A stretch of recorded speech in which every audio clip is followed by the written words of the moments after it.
আসসালামু আলাইকুম ভিউয়ার্স। ঘুরতে ঘুরতে আপনাদেরকে কোথায় নিয়ে এসেছি জানেন? বলুন তো আমি এখন কোথায় আছি? হ্যাঁ, অনেকে হয়তো বা অনুমান করতে পারছেন, আবার অনেকে অনুমান করতে পারছেন না। আপনাদের সকল কনফিউশন দূর করছি। আমি আছি এই মুহূর্তে দিনাজপুরের নবাবগঞ্জ উপজেলার যে শালবন, সেই শালবন এলাকায়, এবং এই শালবনের ভেতর দিয়ে মূলত আমরা গিয়েছিলাম কোথায় বলুন তো? আপনাদের কি মনে আছে? মনে থাকার কথা তো।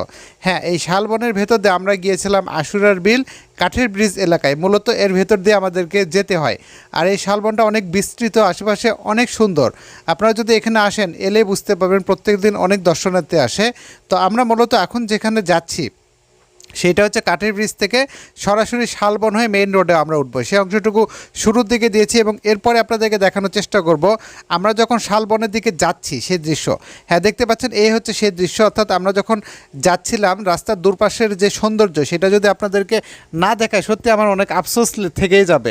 এই জন্য এই ভ্লগটি তৈরি করছি। জানি না কেমন হচ্ছে, আপনারা অবশ্যই জানাতে পারেন। দেখুন, অনেকে এখানে আসি কিন্তু ঘুরতে, প্রচুর মানুষজন হয়। আর বিভিন্ন উৎসবগুলোতে তো এখানে এত পরিমাণ জ্যাম হয়, দেখা যায় যে 1 কিলোমিটার দূর পর্যন্ত। আমি শুনেছি এবার ঈদে নাকি প্রায় 1 কিলোমিটার দূর পর্যন্ত জ্যাম ছিল। তাহলে ভাবুন যে এখানে কত মানুষজন আসে। দেখুন এত সুন্দর, আসলে গাছগুলো কিন্তু অনেক উঁচু, কিন্তু অনেক উঁচু। আর এই শালবনের ভেতর দিয়ে যখন আপনারা হাঁটবেন অনেক ভালো লাগবে আপনাদের, এবং অনেক সুন্দর এলাকা কিন্তু। ওকে, তো আমি গিয়েছিলাম এখানে অটোতে চড়ে সরাসরি। আমি, আমার সাথে আরও দুইজন ছিল, রাজীব ছিল, রায়হান ছিল। আমরা এখানে ভ্লগের উদ্দেশ্যে এসেছিলাম মূলত। তো আপনাদের সাথে যেহেতু ভ্লগগুলো আমি নিয়মিত শেয়ার করছি, আপনারা অবশ্যই আপনাদের সুচিন্তিত পরামর্শের মাধ্যমে কিন্তু জানাবেন আমার ভ্লগগুলো কেমন হচ্ছে। কেমন, যেহেতু আমি কোনো ধরনের স্ক্রিপ্ট তৈরি করি না, আমার মুখে যা আসে তাই বলি, আমি স্ক্রিপ্ট ছাড়াই কিন্তু প্রত্যেকটা ভ্লগ তৈরি করি। এই জন্য হয়তো বা অনেক সময় কথাবার্তা এদিক ওদিক হয়ে যেতে পারে দুই একটা, ঠিক আছে? অবশ্যই আপনারা ক্ষমা সুন্দর দৃষ্টিতে দেখবেন। দেখুন কত সুন্দর, আর খুব ভালো লাগে যখন এই যে গাছের ভেতর দিয়ে এই যে সূর্যের যে একটা কিরণ কখন যে ফ্ল্যাশ দেয়, এত সুন্দর লাগে সত্যি। এই দৃশ্যটা অসাম। আপনারা যদি এদিক দিয়ে আসেন কখনও আমাদের এই দিনাজপুর এই সাইডটাতে, তখন অবশ্যই দেখতে পারবেন। তো দিনাজপুর হচ্ছে আমার পার্শ্ববর্তী জেলা। আমি যেখানে থাকি কামদিয়া বাজারে। কামদিয়া এমন একটা জায়গা যেখানে তিনটা জেলার মূলত মিলনস্থল বলা যেতে পারে।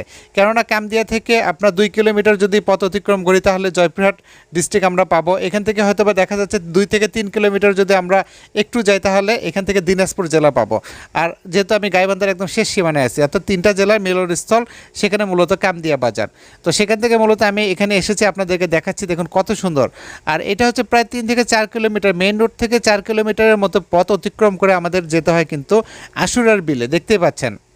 এবং সেই রাস্তার দুই পাশে যে সৌন্দর্য আপনাদেরকে দেখানোর চেষ্টা করলাম। যেহেতু অটোতে বসেছি, আসলে সামনে যদি বসতাম আরও হয়তো সুন্দর করে দেখাতে পারতাম।